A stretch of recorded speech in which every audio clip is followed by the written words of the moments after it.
महाभारत की विशाल गाथा केवल युद्ध की कहानियों तक सीमित नहीं है, बल्कि इसके भीतर अनेक ऐसी रहस्यमयी और गूढ़ घटनाएं छिपी हैं जो जीवन के गहरे संदेश देती हैं। ऐसी ही एक दिव्य कथा है जब पांडवों में सबसे बलशाली भीम की भेंट भगवान हनुमान जी से हुई। यह घटना उस समय की है जब पांडव 12 वर्षों के वनवास और 1 वर्ष के अज्ञातवास के दौरान विभिन्न तीर्थ स्थलों की यात्रा कर रहे थे। एक दिन द्रौपदी ने एक सुगंधित दिव्य फूल की इच्छा प्रकट की, जिसे सौगंधिक पुष्प कहा जाता है। इस पुष्प की विशेषता यह थी कि इसकी सुगंध दूर दूर तक फैलती थी और यह अत्यंत दुर्लभ था। भीम, जो द्रौपदी की हर इच्छा को पूरा करने को तत्पर रहते थे, उस पुष्प की खोज में हिमालय की ओर निकल पड़े। पर्वतों को पार करते हुए वे गहन वन में प्रवेश कर गए, जहां न कोई मनुष्य था और न ही कोई संकेत मार्ग का। चलते चलते वह एक ऐसे स्थान पर पहुंचे जहां मार्ग के मध्य में एक वृद्ध वानर लेटा हुआ था और उसकी पूंछ रास्ता रोक रही थी। भीम ने उसे देखा और गर्व से कहा, हे वानर, तुम मेरी राह में बाधा बन रहे हो, अपनी पूंछ हटाओ। वृद्ध वानर ने मृदु स्वर में उत्तर दिया, हे वीर, मैं वृद्ध और दुर्बल हूँ, मेरी पूंछ हटा दो यदि तुम्हें इतना बल है। यह सुनते ही भीम को अहंकार आ गया। उन्होंने सोचा कि मैं बलशाली भीम हूँ, जिसने कई राक्षसों को पराजित किया है। यह साधारण वानर मेरी परीक्षा ले रहा है। भीम ने पूरी शक्ति लगाकर पूंछ उठाने की कोशिश की, लेकिन पूंछ अपनी जगह से हिली तक नहीं। उन्होंने दोनों हाथों से, फिर पैर से, फिर दुर्गा स्तुति करके पूरी ताकत लगाई, लेकिन परिणाम शून्य रहा। अब भीम को समझ में आने लगा कि यह वानर साधारण नहीं हो सकता। उन्होंने हाथ जोड़कर क्षमा मांगी और पूछा, आप कौन हैं?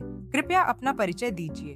तब वह वृद्ध वानर मुस्कुराए और एक तेज प्रकाश में अपने वास्तविक रूप में प्रकट हुए।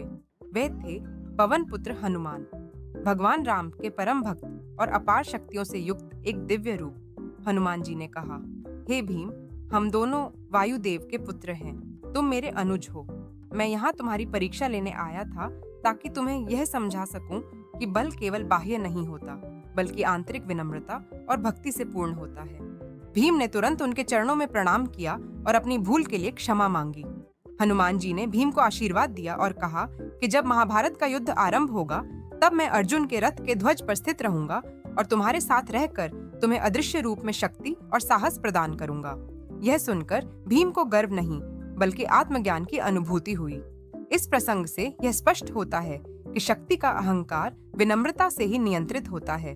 हनुमान जी का यह स्वरूप न केवल एक बलवान देवता का है, बल्कि एक ऐसे गुरु का है जो अपने अनुज को जीवन की सबसे बड़ी सीख देने आते हैं: आत्मबल, अहंकार रहित सेवा और सच्चे मार्ग का अनुसरण।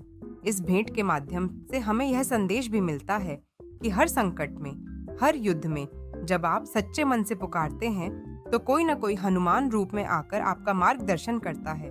भीम की तरह हमें भी जीवन में कभी कभी ऐसे अनुभव होते हैं जहां हमारी सारी शक्ति विफल हो जाती है और तब हमें किसी अदृश्य शक्ति की आवश्यकता होती है।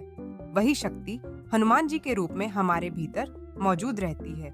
यह कथा यह भी सिद्ध करती है कि रामायण और महाभारत केवल अलग अलग युगों की कहानियां नहीं हैं, बल्कि वे आपस में जुड़ी हुई दिव्य परंपराएं हैं, जिनमें हनुमान जी जैसी अमर शक्तियां सभी युगों में सक्रिय रहती हैं।